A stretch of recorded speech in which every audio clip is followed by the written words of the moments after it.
Where do you think the Niners stand in the NFC after the deadline? Bears made a move for an edge rusher. The Seahawks added Rashid Shaheed, who's a very explosive wide receiver next to Jackson Smith and Jigma. That'll be pretty good. Where do you think the Niners stand? I mean, to me, the Eagles and Eagles. I would say the Eagles are probably on top. I don't really believe in Seattle like some other people do. Some people believe in Seattle on a real high level. I don't. I kind of like the Rams, and I like why? Because of Darnold in the playoffs. Why do I? Oh yeah, I don't believe in Darnold. I think when the push comes to shove, Darnold's going to throw picks. I also don't believe in their offensive line. I don't believe in their ability to run the ball against good teams when it matters. There's something about Seattle offensively that's not very trustworthy. The Rams, on the other hand, can put up 400 yards on you at a moment's notice. They can hold you to 200 yards. They got a killer D line. If they get a lead, they can absolutely close it up on you with their killer D line.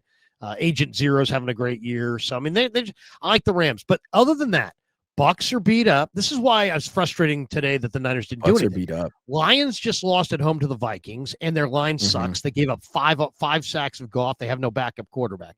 Green Bay's had weird vibes all year. They just got beat at home and looked really crappy in the process. And they don't look very good. I mean, I got to be honest. The Green Bay Packers, then Tucker Kraft is out, and that's their go-to guy. Done for the year, exactly. Yep. Commanders are gone.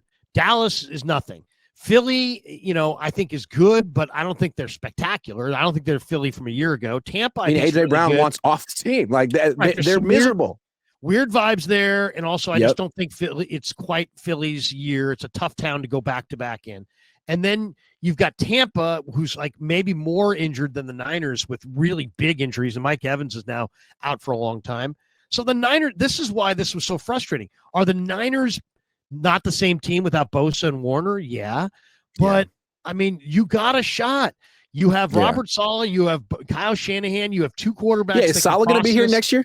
Saleh going to be here next year? That's the other thing. I mean, it's like now, are you even? You had Nick Sorensen as your defensive coordinator last year. I mean, who's this year? You have Robert Saleh. I mean, that next year you might be back at a Nick Sorensen type situation. So you never know what you're going to have. The Niners have a shot.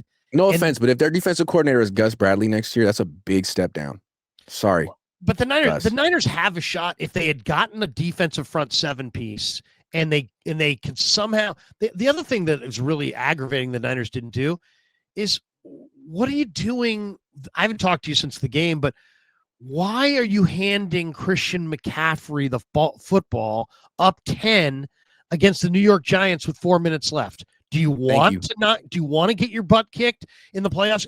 Either this guy is an indispensable key cog that you can't do without, or he's not. Right. And if he is, then why are you running him when Brian Robinson's right there, Garendo's right there, and they're both active, and you got a 10-point lead on the Giants with 4 minutes to play? And Robinson is kicking ass. And so that's where I'm like, Shanahan wants to be in this, like, I'm above reproach, I'm above being questioned. And then he does moronic stuff like that, and you'd have to be a damn fool not to question that. And anybody who doesn't question that, you can't be both. Christian can't be this indispensable. You got to have him. He's the best guy in football. And he's so you're not worried about him that you can run him up 10 where didn't you lose Bryce Huff for 2 weeks, a couple weeks ago on like the last play of the game? You can lose a player at any point for the season. If Christian is indispensable, then treat him as such and get him the fuck off the field when you're up 2 scores with 4 minutes to play. And it's not even complicated. It's not complex. It's not like I've got some great idea that nobody else has. It's like, does anybody challenge Shanahan on his staff? Does he have a single offensive person that will put their finger in his chest and say, hey, what the fuck? What are we doing here? I mean, no. I get the feeling that he is the czar of his world and everybody's so intimidated by him that nobody speaks truth to him. That's a moronic move. I mean, the only negative can come out of that move. I mean, for him, and he does it weekly. And it could be worse than moronic. It could, because here's the thing: I don't look at him as being. He's a smart guy, and I think he has reasons for what he's doing. And I think when you go down the rabbit hole of that, why are you giving this man 34 touches a game or whatever it is, he could say, well, we have to do that to win games. And that's true until you start giving him touches up 10 against the Giants, because that looks like stat padding, or it's just a dumb move. Let's say it's not a dumb move. If it's stat padding, because you gave him this contract and you're trying to justify it, like that should be the last thing on your mind. Please tell me that's not why Christian McCaffrey's getting 34 touches a game when he might be a lot better at like 19. The offense might be a lot better with him at a reasonable workload.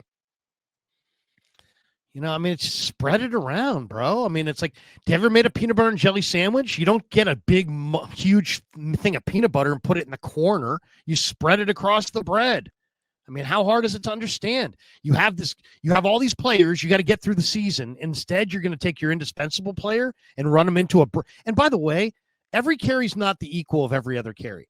The carries at the end of the games are the carries that are absolutely burdensome. Why? Because everybody knows you're going to run. Everybody knows you're going to try to run out the clock. So guess what? Nobody's worried about a pass, and it's 9 guys in the box crushing your running back. Why run your indispensable running back into 9-man fronts 5 to 6 times a game in every one of your wins at the end when you have other backs? I mean, I'd love to defer to you, but I can only defer to you if you make smart decisions. Bill Kennedy says first round best available offensive tackle. I have no idea. The best tackle is the kid from Utah. He's really special. His name's Spencer Fano, and he's 6'6". He's 300 pounds. He's nasty in the run game. Great feet. Truly finisher. He's the best tackle on the board. He's going to go in the top 10. After that, Miami has a guy named Francis Maui Goa, who's 6'6", 315, a great 5-star high school prospect. He's been great for a long time. He's a top 10 pick. And then after that, it's kind of beauty in the eye of the beholder.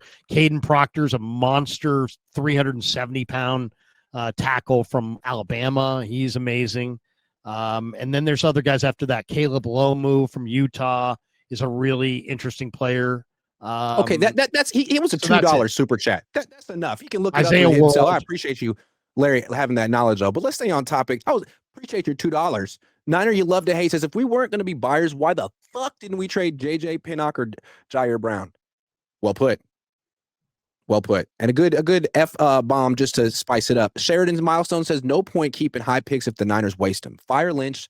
His high round hit rate is 0, well, roughly 0. Bosa was a no-brainer, and Ayuk is a malcontent.